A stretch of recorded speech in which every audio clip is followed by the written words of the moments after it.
Grzegorz Chyży, Róże Ogrodowe. Witajcie. Dzisiaj taki krótki przegląd tych odmian róż piennych, które będziemy mieć w sprzedaży jesienią. Chcę Wam je pokazać, dlatego że po pierwsze wyglądają w tym momencie bardzo fajnie, mi się podobają, bo jest pełnia kwitnienia. Po drugie, część odmian mogła nie wyglądać tak dobrze w ubiegłym roku, bo też takie filmiki właśnie o różach piennych były. A po trzecie, być może jakieś nowe moje spostrzeżenia podczas tych krótkich przeglądów odmian mi się nasuną i chciałbym się tym z Wami podzielić. Zatem krótko, zwięźle pokażę te odmiany, powiem na jakich wysokościach i jakie mam uwagi do konkretnych odmian. Zaczynamy. Zaczniemy sobie przegląd od tych najwyższych roślin, czyli 140. I tutaj taka przykra trochę informacja dla niektórych osób. Te 140, które mamy w tym roku do sprzedaży, one w przyszłym roku praktycznie nie będą występować. To, co w tym roku będziemy okulizować, to prawie, że nie mamy pni, właśnie tych pni takich o wysokości pnia 140 cm. Ponieważ w ubiegłym roku nie urosło nam to na tyle mocno, żeby można było wyprowadzić tak wysoki pień, dlatego w tym roku prawie, że nie mamy podkładek do zaokulizowania na wysokości 140, więc zrobimy tylko jedną odmianę na wysokości 140, to będzie Zomerabend, bo uważam, że on najbardziej wymaga tego, żeby go zaokulizować na tej wysokości, a wszystkie inne odmiany, nawet te, które tutaj teraz będę Wam pokazywał, które są na 140, równie dobrze wyglądają na 120. Nie? No i tutaj mamy Rosarium, tą najbardziej klasyczną, lubianą bardzo odmianę.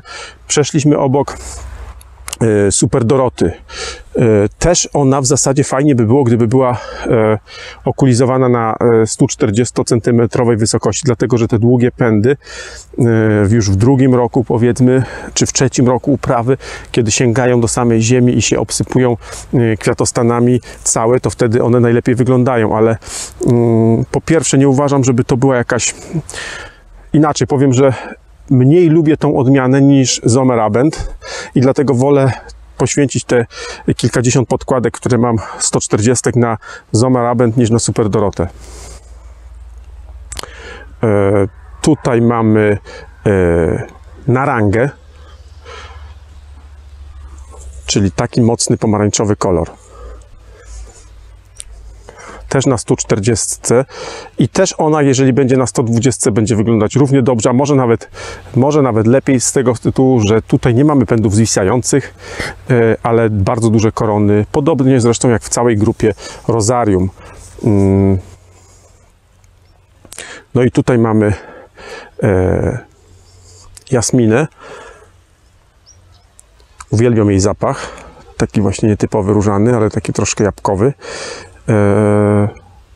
Też ona, uważam, że dobrze będzie wyglądać na 120, nie musi być na 140, natomiast to Zomerabend w tym momencie, jeżeli ktoś by to zobaczył, to by pomyślał, że no nic ciekawego, oprócz tego, że obficie kwitnie, ale dopiero właśnie wtedy, kiedy wytworzy te długie pędy do samej ziemi, no to wtedy ten cały efekt kwitnącej kaskady jest fajny, wtedy, kiedy one są jak najwyższe. Jak najwyższe. Za Jasminą mamy Ewę i powiem szczerze, że już w ubiegłym roku, szczególnie jesienią, Ewa mnie zachwycała tym, jak pięknie wygląda w drugim kwitnieniu, jak długo utrzymuje kwiat, jak te kwiaty są, zobaczcie, one później wyglądają już tak, ale jak długo są dekoracyjne. I właśnie ta kombinacja obfitego kwitnienia z tymi średniej wielkości pełnymi kwiatami o tym takim bardzo przyjemnym kolorze, no decyduje moim zdaniem o tym, że to jest tak fajna odmiana też właśnie na formę pienną, nie tylko jako róża pnąca, czy tam pnąca na taras do donic, ale również jako forma pienna. W tym momencie już wygląda trochę mniej atrakcyjnie, bo ona tu zaczęła kwitnąć dość wcześnie. No i wreszcie te deszcze, na które czekaliśmy, roślinom pomogły, ale kwiatom trochę zaszkodziły. No i tu mamy Lolę.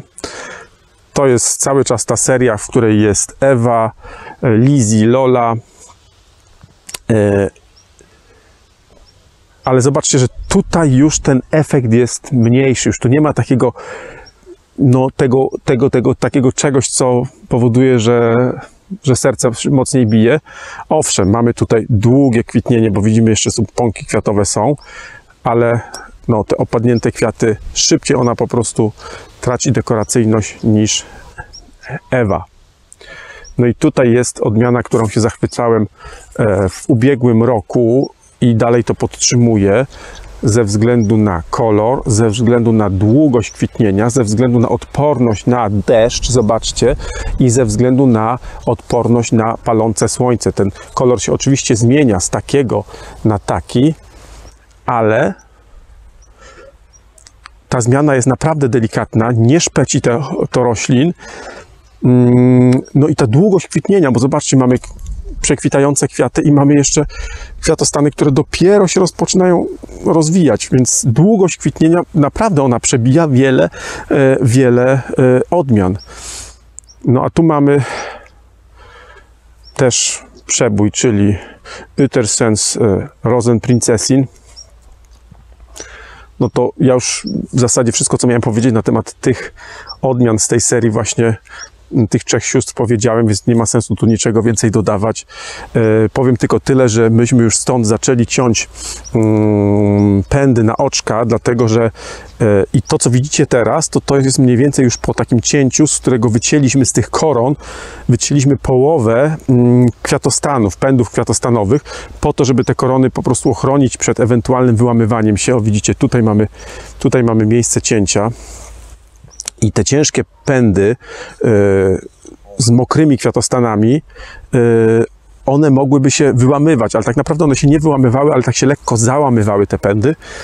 No i dzięki temu, żeśmy się tych najcięższych kwiatostanów pozbyli, to troszeczkę ulżyło tym roślinom trochę, a poza tym dzięki temu my mamy materiał do okulizacji róż, które będą kwitły w przyszłym roku, tak?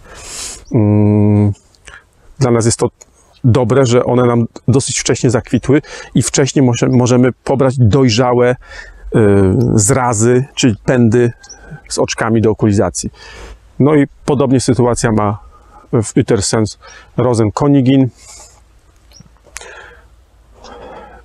Wydaje mi się, że ten Rosenkonigin, ten koralowy kolor, on się cieszy chyba największym powodzeniem z tej całej trójki. Choć ja jakbym miał wskazać, który mi się tak naprawdę najbardziej podoba, to nie wiem, czy bym umiał powiedzieć. Wydaje mi się, że Rosarium Utersens jest takie troszeczkę już delikatnie, no nie chcę użyć brzydkiego słowa, ale oklepane, bo po prostu jest tak popularne, że jest wszędzie. A i Rosenkonigin, i Rosenprinzessin są po prostu no, mniej spotykane, a równie piękne, no a szczególnie posadzenie ich obok siebie w tych trzech kolorach to daje wtedy najlepszy efekt. A tutaj Brilliant Corsair, bardzo fajna odmiana ze względu na to, że bardzo długo kwitnie. I wydaje mi się, że jakoś nie została przyjęta przez wszystkich jakoś tak entuzjastycznie. Nie wiem, czy dlatego, że ten kolor jest może zbyt ostry, zbyt krzykliwy. Tutaj mamy akurat, mamy zamieszaną Roter Corsair. Widzicie teraz fajną różnicę, fajnie widać różnicę między Brilliant Corsair, ten taki jaskrawo makowo-czerwony, a taki bordowo-czerwony Roter Corsair. Wydaje mi się, że ładniej, ciekawiej wygląda ta jaśniejsza forma, czyli Brilliant Corsair. Mnie się to podoba, szczególnie właśnie w jakimś tam szpalerze, kiedy mamy kilka roślin, czy kilkanaście, czy kilka przynajmniej, obok siebie posadzonych i tworzy to właśnie taki kwitnący i to bardzo długo kwitnący,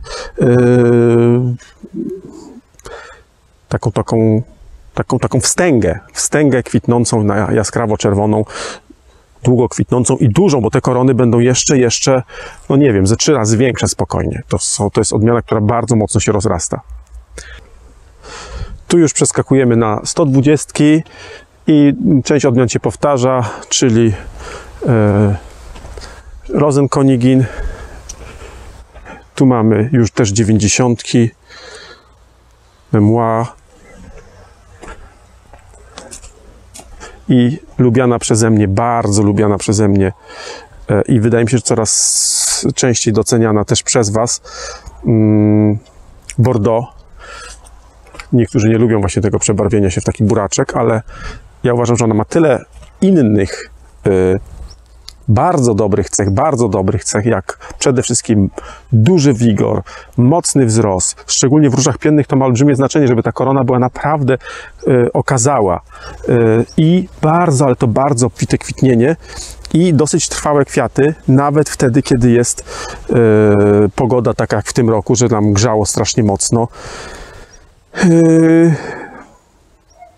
Nie powiem, że to jest róża żelazna, taka, że jak z plastiku, że nic jej się nie stanie, bo tak ją będzie troszeczkę tutaj wypalać, ale i tak wydaje mi się, porównując do wielu innych odmian, bardzo dobrze znosi taką upalną pogodę, no i jest pełna i lekko pachnąca.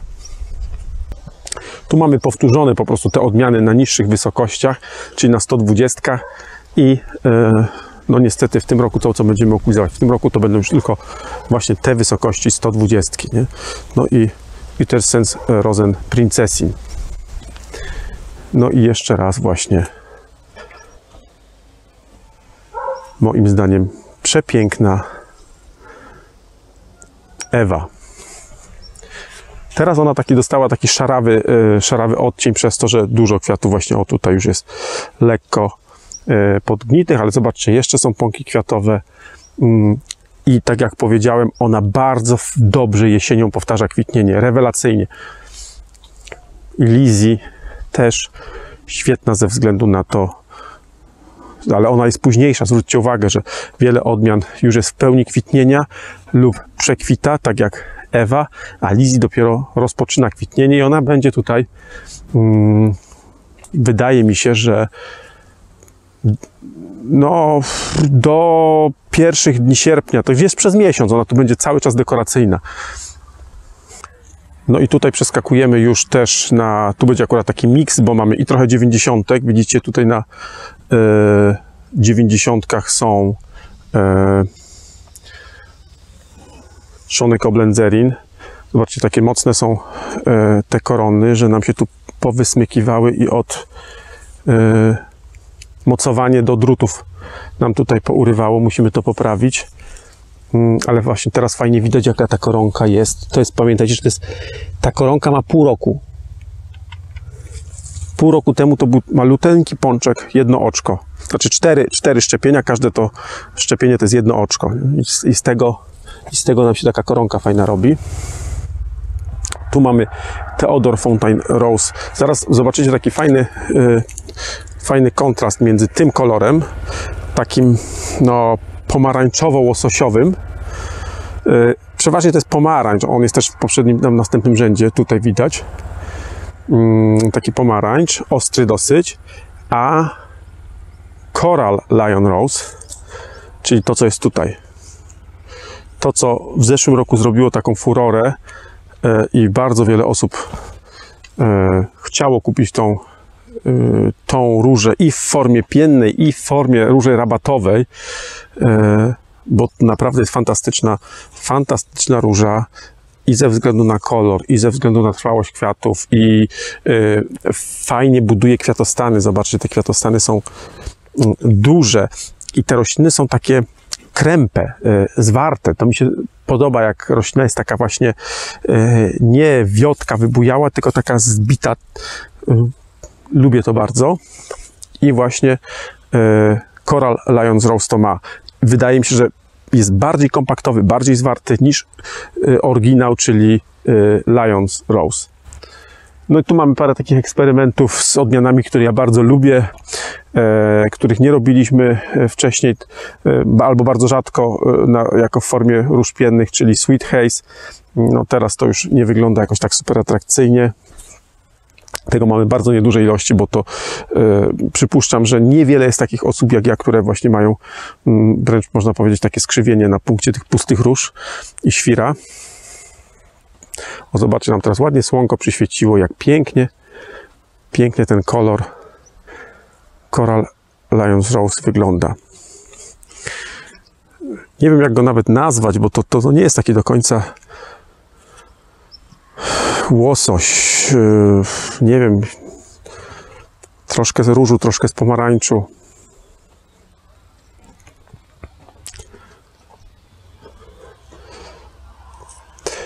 No i tutaj takich eksperymentów na niskich różach, bardzo niskich różach, których w zasadzie nie da się okryć. No, one są w zasadzie przewidziane głównie do sadzenia w donicach, w pojemnikach na tarasie. No więc wtedy taki pojemnik albo się kładzie na leżąco i jakoś tam się zabezpiecza na zimę, tak jak w wielu filmikach pokazywałem, albo się wnosi na czas największych mrozów do pomieszczenia, najlepiej nieogrzewanego. Tutaj mamy sztadroma, ale tu mamy rzeczy, które mi się też bardzo podobają, czyli Strandperle, tu mamy Amrum. Nie wiem, czy mamy tutaj jeszcze Norderney, ten ciemniejszy mamy, zaraz go zobaczymy. No a tutaj przechodzimy koło Gartenspasa, który no już nie wygląda dobrze, ale zawsze to powtarzam, że jest świetną odmianą, a jeśli chodzi o róże pienne, to jest chyba jedną z najlepszych odmian pomarańczowych, czy tam takich herbacianych, i ze względu na długość kwitnienia, bezproblemowość, wigor, kształt koron, no wszystko. Uważam, że w tym kolorze ciężko znaleźć coś naprawdę lepszego. No a tu mamy Strandperle Norderney, czyli mamy cały czarny, znaczy prawie czarny środek. No i to jest w tych różach jest to fajne, że nie musimy ich zabezpieczać i w zasadzie nie powinny przemarznąć nawet tam przy 28 czy 30 stopniach mrozu. Zobaczymy, czy tak będzie, ale nie powinny. No tutaj ciąg dalszy eksperymentów Orienta Diamila. Tu jeszcze nie rozkwitła się, trzeba jej dać czas, ale to jest naprawdę bardzo ładna odmiana. No i tutaj też lubiana bardzo przez wielu Kubana na pniach 60 cm.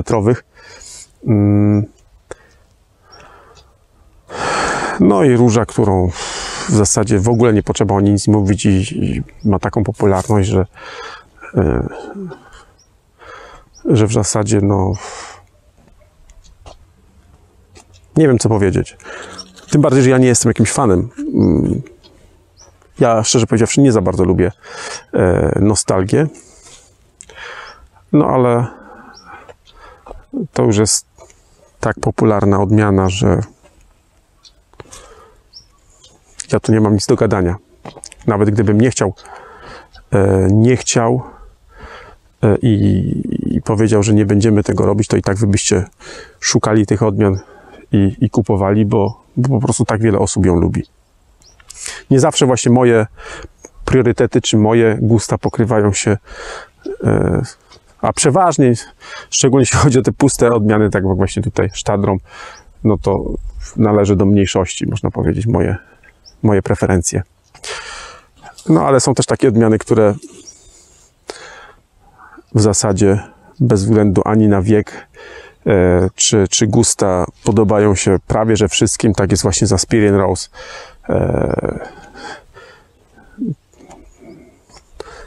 To jest po prostu odmiana, która nie budzi żadnych kontrowersji prawie. Tak mi się wydaje.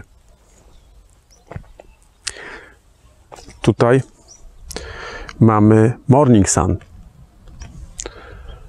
Morning Sun to też jest odmiana, którą ja bardzo lubię. ale rozumiem, że może być sporo osób, których ten kolor będzie drażnił. Jest dosyć taki krzykliwy. No i nie wszyscy lubią takie krzykliwe kolory. Ale Morning Sun się broni dwoma rzeczami.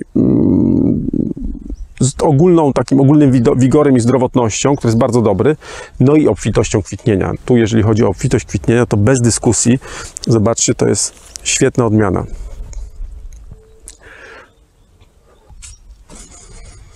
No i Hansestadt Rostock.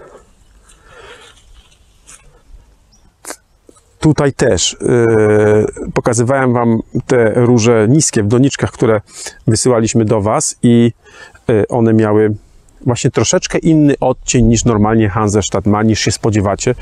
Nawet niektórzy mieli wątpliwość, czy to jest faktycznie Hansestadt, ale w tym roku właśnie te wysokie temperatury tak spowodowały. Może nie tylko wysokie temperatury, coś może być jeszcze a propos z dostępnością wody, czy tam z jakimś nawożeniem, że on jest dużo jaśniejszy i mnie na przykład zaskakuje to, że to nie jest to tylko, że rośliny w doniczkach były jaśniejsze, no bo tam faktycznie ten wpływ tego nawożenia, tego osmokotę, co dajemy do podłoża, mógł mieć jakiś większy wpływ, ale też tutaj w gruncie, kiedy rosną i tutaj nie ma osmokoty, jest tylko azofoska i też one wyglądają inaczej, mają inny odcień niż w ubiegłych latach, nie? Taki bardziej żółty, a nie taki bardziej złoty, czy pomarańczowo-złoty.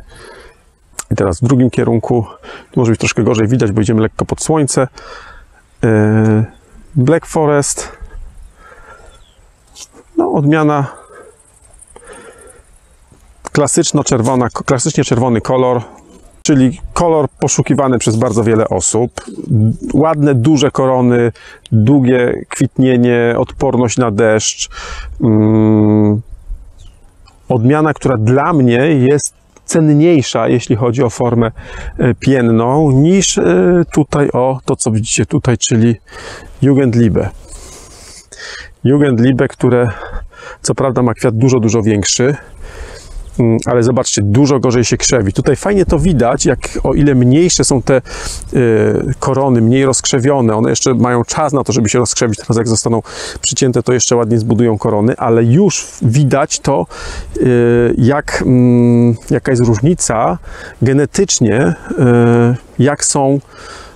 jakie są różnice między typową rabatówką, taką rabatówką, która się fajnie krzewi, a taką rabatówką jak Jugendliebe, które troszeczkę tam charakterem wzrostu może przypominać róże wielkokwiatowe.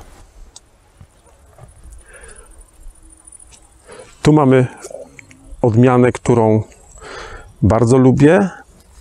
Nie pamiętam, czy w zeszłym roku mieliśmy ją na 120, czy nie, tylko na 140. Na 140 to ona może tak fajnie nie wyglądać, ale tutaj na 120 będzie wyglądała dobrze.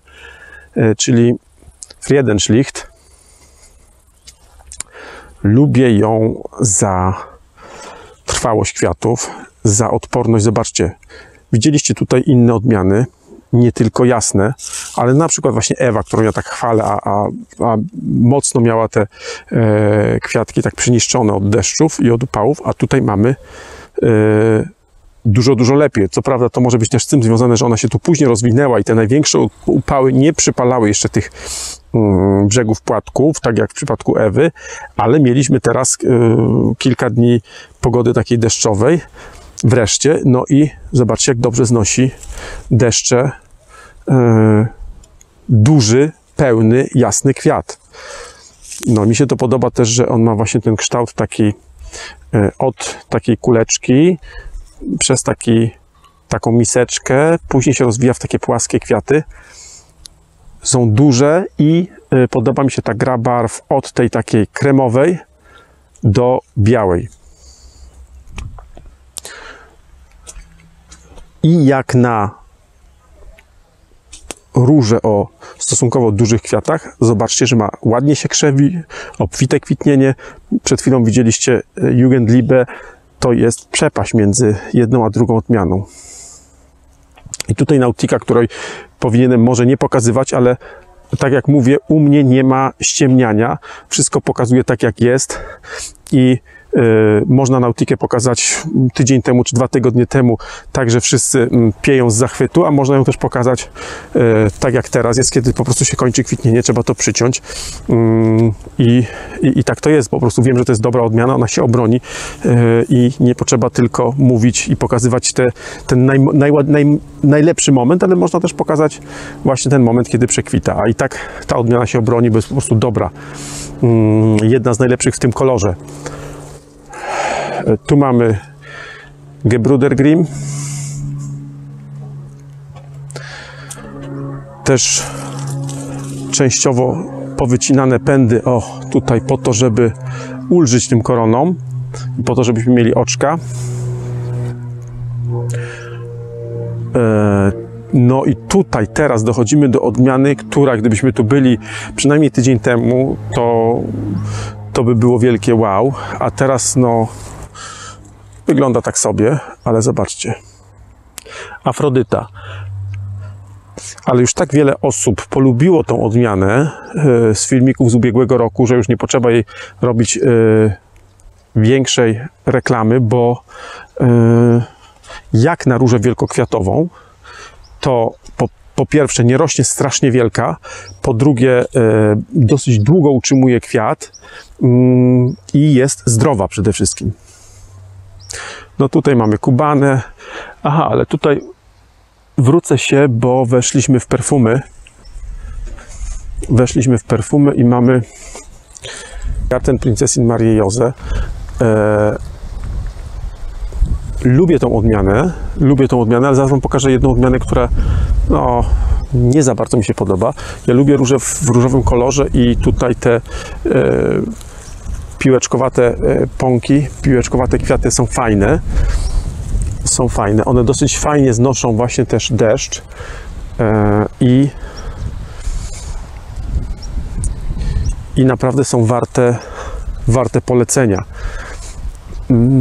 One troszeczkę, wolałbym, żeby rosły bardziej jednak jak róże rabatowe, jeszcze lepiej się krzewiły, bo one mają tego pokrewieństwa z różami wielkokwiatowymi trochę więcej, ale nie jest źle. Ja nie wiem, czy one nie wyglądałyby jeszcze lepiej na pniach o wysokości 90 cm. Może tak spróbujemy jeszcze zrobić w tym roku, żeby nie były tylko na 120, ale na 90 też. I też to nie wygląda może już tak super okazale, ale są jeszcze takie, które dopiero będą kwitły. Też moim zdaniem dobra odmiana i dobrze się sprawdza w formie róży piennej.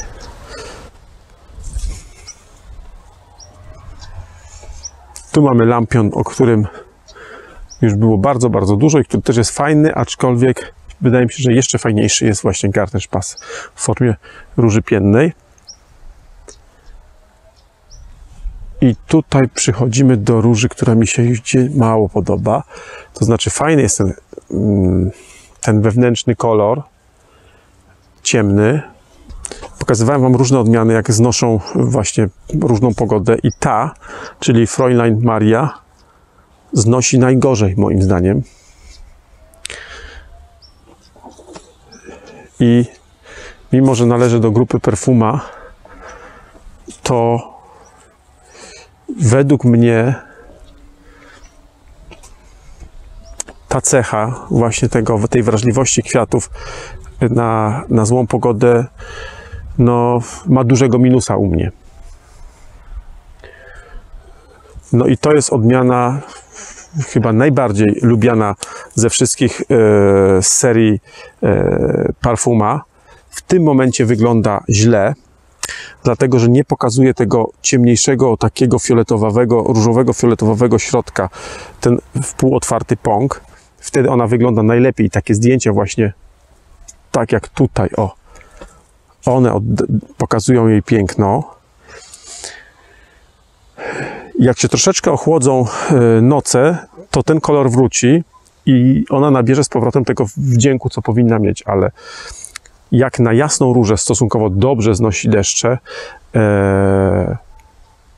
ma ten urok właśnie tych kuleczek, bardzo zdrowa, pachnąca, chociaż ten zapach w całej serii Perfuma nie jest aż tak oszałamiający, jak wiele osób by oczekiwało. Tutaj trzeba bardziej zwrócić uwagę na to, że to są pachnące i niesamowicie zdrowe odmiany. Tu bardziej ten akcent jest na to zdrowie niż na zapach, ale zapach jest jak gdyby zaraz na drugim miejscu. No i to połączenie właśnie zapachu i zdrowia to jest właśnie kwintesencja serii Perfuma. Tu dalej odmiany z tej samej serii, z której jest Ewa, z której jest Lola, z której jest Lizzie. Tu jest akurat Melina. Mi się ten kolor też bardzo, bardzo podoba.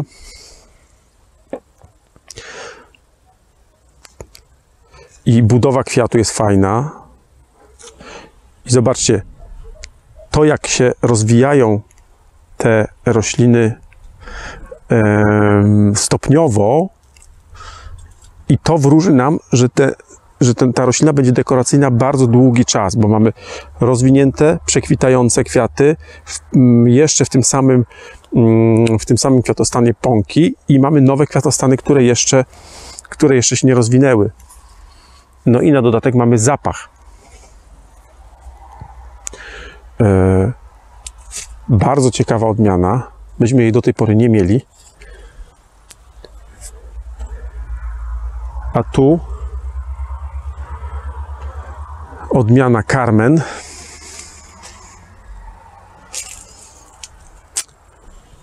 Wiem, że ten kolor się będzie bardzo wielu osobom podobał. Ja jakoś osobiście tak nie rzucam jej na kolana, powiem szczerze. Fajny jest ten dwubarwny tutaj i to wypełnienie tego kwiatu jest też fajne, takimi drobniusieńkimi płatkami. O.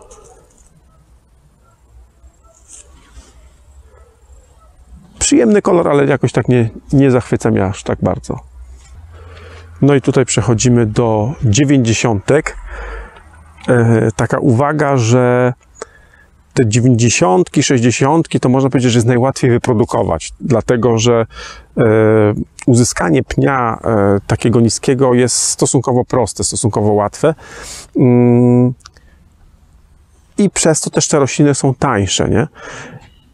Dużo trudniej jest zrobić 120, a jeszcze trudniej jest zrobić 140. A mimo to widzę, że największym powodzeniem, największą popularnością cieszą się właśnie niskie róże i tych róż na tych pniach 90 brakło nam w tym roku najszybciej. Ja się troszeczkę obawiam, że wiele osób decyduje się na 90 z tego powodu, że one na przykład, nie wiem, w centrum ogrodniczym, w doniczce, która podnosi całą roślinę o te 30 cm, wyglądają fajnie, tak? I jeżeli ona trafi faktycznie do doniczki na taras, to wszystko jest ok, ale jeżeli ona trafi do gruntu, to potem wygląda tak jak tu.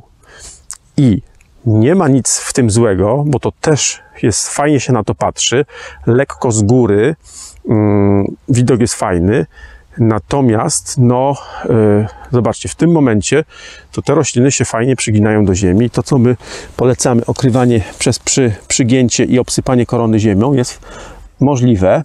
I tak będzie w tym roku, tak będzie w przyszłym roku, ale już po 3 latach, jak ten pień będzie coraz grubszy, to przygięcie tej rośliny może się i stanie się na pewno niemożliwe. No i wtedy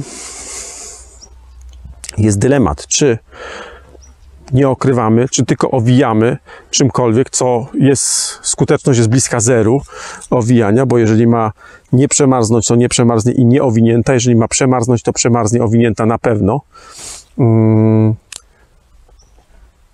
Czy liczymy na to, że klimat się tak ocieplił, że spadki temperatur do minus 20 stopni będą rzadkością, albo w ogóle nie będą nam grozić. Ja jestem tutaj sceptyczny i uważam, że sadzenie 90 do gruntu, do ogrodu w Polsce, no może się skończyć niepowodzeniem, bo tak jak mówię, okrywanie tego na zimę po 2-3 latach stanie się niemożliwe przez przygięcie. ale widzę, że coraz więcej osób nie zwraca w ogóle na to uwagi. Sadzi, pierwszy rok się udaje, drugi rok się udaje, trzeci rok się udaje, zim prawie nie ma. No oby tak było jak najdłużej, ale czy tak będzie zawsze, to mam wątpliwości. Na dzisiaj to tyle. Taki krótki spacer, żeby Wam pokazać, jak to wygląda w produkcji, bez upiększania. Tam, gdzie jakiś chwast niewyrwany, jest chwast niewyrwany. Tam, gdzie jest przekwitnięta i nadgniły pączek, Wy to widzicie. I sami możecie podejmować decyzje, oceniając, jak te rośliny się tak naprawdę zachowują. Był przegląd tych kilku odmian, które będziemy mieć jesienią w sprzedaży. Piszcie w komentarzach, które odmiany według Was, bo je macie na przykład w ogrodzie, się sprawdzają najlepiej, do których macie jakieś uwagi, o których ja może nie zwróciłem uwagi, nie wiem. I takie właśnie cenne wymienianie się informacjami o cechach danej odmiany wszystkim wychodzi na dobre, bo wszyscy na tym korzystamy. Dla jednych ważne jest coś innego, dla innych ważne jest coś innego i każdy, doczytając komentarze, może sobie wyrobić opinię o danej odmianie. Ja mogę coś lubić i bardzo się zachwycać na tym i polecać, a 90% osób nie zwróci na tą cechę uwagi i ta odmiana wcale dla nich taka cenna nie będzie. Dlatego piszcie, wymieniajmy się tymi informacjami i wszyscy będziemy na tym korzystać. Na dzisiaj to tyle. Jeżeli zaczynamy okulizację, jeżeli będę miał czas, to zrobimy jeszcze spacer po innych różach w szkółce. Wiem, że prosicie już od ubiegłego roku o parkowe. Mam też materiał z różami pnącymi. Jeżeli będzie czas, to będę je publikował. Jeżeli nie będę miał czasu, to będziemy to robić w zimie. Także życzcie mi dużo cierpliwości, bo zaczyna się dla mnie bardzo, bardzo trudny okres 6 tygodni około, kiedy będziemy mieć mnóstwo pracy, kiedy pogoda będzie nas ćwiczyć. Jak będzie za gorąco, to też będzie źle, jak będzie lało, to też będzie źle, a my musimy po prostu się uwinąć i założyć tych kilkaset, może nie kilkaset, no kilkaset tysięcy oczek po to, żebyśmy mogli Wam zaoferować w przyszłym sezonie znowu zdrowe, dobre, wysokiej jakości rośliny. Zatem trzymajcie za nas kciuki i do zobaczenia.